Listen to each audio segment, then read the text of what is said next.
ये वीडियो हम लोग के बीकॉम सेमेस्टर 4 वालों के है, कंटेम्परेरी ऑडिट पार्ट 2। ये टॉपिक हम लोग यहाँ पर डिस्कस करेंगे।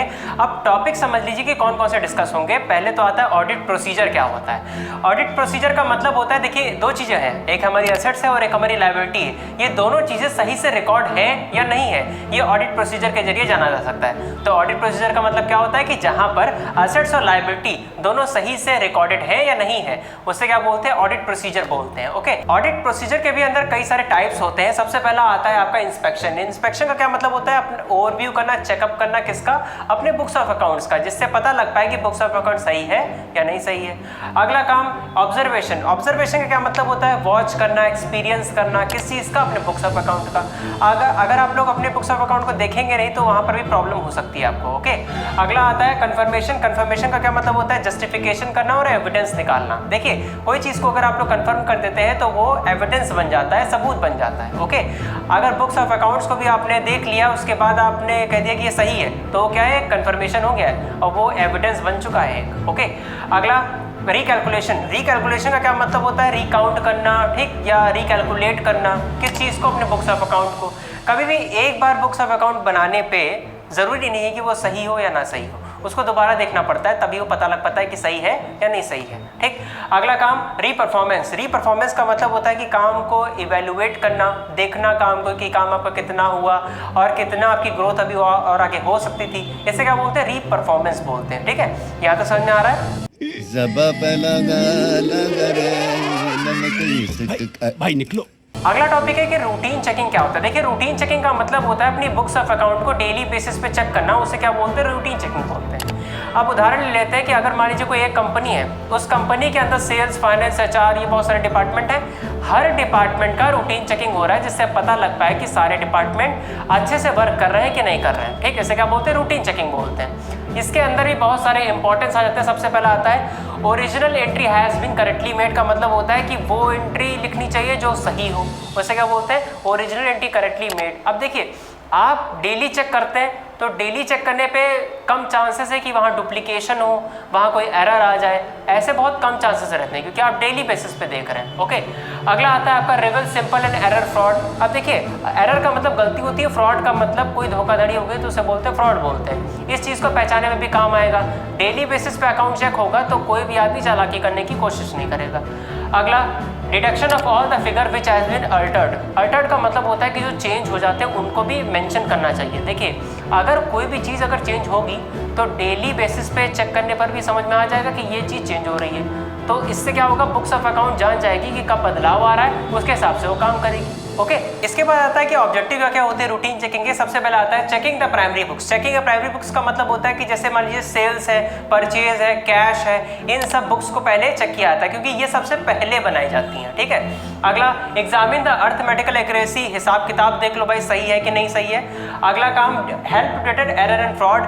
एरर का मतलब तो मिस्टेक होती है, फ्रॉड का मतलब धोखाधड़ी होता है, ये भी पहचानने में काम आता है। ओके, इसके बाद अगला आता है ट्रायल बैलेंस क्या होता है। देखिए ट्रायल बैलेंस का मतलब होता है कि देखिए एक ऐसा अकाउंट बनाया जाए जहां पर क्लोजिंग बैलेंस पता लग जाए। ट्रायल बैलेंस एक क्लोजिंग बैलेंस बता देता है कि आखिरी में कितना स्टॉक या कितना एक्सपेंस या कितनी इनकम बची, ये बताता है ट्रायल बैलेंस। ठीक, अगला काम reliability of final account. Final account के अंदर 3 अकाउंट होते हैं, ट्रेडिंग, पीएल, बैलेंस शीट। ठीक, ट्रेडिंग का मतलब खरीदने बेचने का खाता है, पीएल का मतलब प्रॉफिट एंड लॉस अकाउंट और बैलेंस शीट का मतलब जहां पर सारे इनकम और सारे एक्सपेंस बराबर है कि नहीं है, मतलब सारी लायबिलिटीज और सारे एसेट्स बराबर है कि नहीं है, ये आपको यहाँ से पता लग जाएगा। इसकी पोजीशन जाननी है। ठीक, अभी हम लोग कहाँ स्टैंड कर रहे हैं ये पता लगाना है। ठीक, यहाँ तो समझ में आ रहा है। इसके बाद अगला टॉपिक है कि टेस्ट चेकिंग क्या होती है। देखिए टेस्ट चेकिंग के कुछ नाम है वो भी समझ लीजिए। सबसे पहला आता है सेलेक्टिव वेरिफिकेशन और सैंपलिंग प्रोसेस। ये दो नाम होते हैं किसके, टेस्ट चेकिंग के। अब टेस्ट चेकिंग क्या है, टेस्ट चेकिंग का मतलब होता है कि एक कंपनी है मान लीजिए, ठीक, वो सारे ट्रांजेक्शन को तो नहीं देख सकती है। अब बड़ी कंपनी मान लीजिए टाटा कंपनी है, टाटा कंपनी में क्या सारे ट्रांजेक्शन देखे जा सकते हैं इतने कम समय में, नहीं हो सकता है। इसमें टेस्ट चेकिंग आता है। टेस्ट चेकिंग क्या करता है, कुछ रैंडम ट्रांजेक्शन्स को देख लेता है और उसके बाद पूरी बुक्स ऑफ अकाउंट को जज करता है। ठीक, एक उदाहरण लेते हैं, आपको वो बढ़िया लगेगा।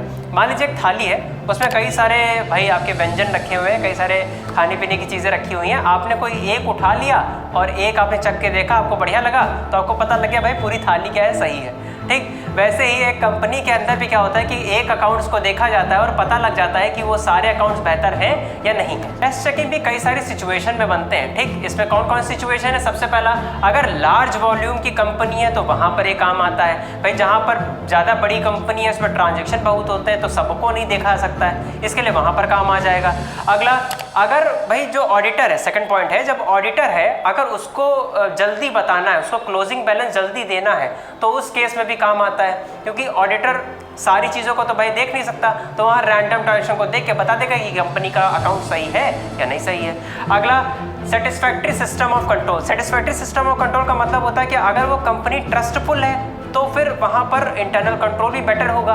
तो इस केस में ऑडिटर वहाँ पर क्या करेगा, कुछ ही एंट्रीज को देखेगा, ठीक। जैसे टाटा कंपनी है, ट्रस्टेबल है, तो उस केस में सेटिस्फैक्ट्री सिस्टम काम आएगा, क्योंकि वहाँ पर ट्रस्ट किया जा सकता है टाटा कंपनी पे। अगला टॉपिक है कि वाउचर क्या होता है। देखिए, वाउचर का मतलब एक ऐसा डॉक्यूमेंट्री एविडेंस जो किसी भी चीज़ का हो सकता है। अब अगर आप मेडिकल स्टोर पे कोई सामान लेने जाते हैं, बदले में वो बिल देता है, तो वो भी एक तरीके से वाउचर की तरह ही है, जो एविडेंस है आपकी सेल का। अगर दवाई कोई खराब निकल गई तो जाके भैया बिल पकड़ोगे और उसको पकड़ोगे, ठीक है। यहाँ तो समझ में आ रहा है। अगला आता है कि वाउचरिंग क्या होता है। देखिए, वाउचरिंग का मतलब होता है कि जैसे आप एविडेंस होते हैं, एविडेंस का एग्जामिनेशन करना, उसे क्या बोलते हैं, वाउचरिंग बोलते हैं। अब देखिए, आप कई सारे आपके पास वाउचर्स हैं, सबको आपने एग्जामिन किया, समझा, जिससे ये पता लगे कि कोई इन्फॉर्मेशन छूट तो नहीं गई है, कोई वाउचर रह तो नहीं गया है, इसे क्या बोलते हैं, वाउचरिंग बोलते हैं। इस डेफिनेशन को किसने दिया है, टेलर और पेरी ने दिया है। हमने इसका हिंदी में जो सारांश है वो बता दिया है, आप लोग वीडियो को रोक इसको पढ़ लीजिएगा एक बार, ठीक है। इसके बाद वाउचरिंग के भी कई सारे ऑब्जेक्टिव होते हैं। सबसे पहला आता है to detect error and fraud. Error and fraud आप जान लेंगे, क्योंकि जब वाउचरिंग आप करते हैं तो आप सारे वाउचर्स को देखते हैं तो पता लग जाता है कि कहाँ पर डुप्लीकेशन है या कहाँ पर कोई वाउचर छूट रहा है, ये पता लग जाएगा। अगला, to know the truth of account. Account की सच्चाई भी पता लग जाएगी कि अकाउंट सही है कि नहीं सही है, ओके। अगला, to find the unrecorded transaction. अब जैसे कोई वाउचर रह गया तो उसको आप क्या करते हैं, फिर से रिकॉर्ड कर सकते हैं, अनरिकॉर्डेड ट्रांजेक्शंस को भी दोबारा लिखा जा सकता है। अगला, to know all the transaction are authorised, मतलब सारे ट्रांजेक्शन सही होने चाहिए, ऑथराइज का मतलब लीगल होने चाहिए, ओके। अगला, to know all the business transaction are recorded, सारे बिजनेस ट्रांजेक्शन रिकॉर्ड होने चाहिए, वो चाहे सेल्स से हो, परचेज से हो, कोई पैसा आपको मिलना हो, वो सारे ट्रांजेक्शन लिखे जाने चाहिए, ठीक है। अब ये हम लोग की आज की वीडियो है, कंटेम्परेरी ऑडिट पार्ट 2। अब इसके बाद पार्ट 3 आप लोग की आएगी। लगातार आप लोग के लिए मेहनत चल रही, तो वीडियो को शेयर करते रहिएगा अपने दोस्तों को। बाकी नेक्स्ट वीडियो में मिलते हैं।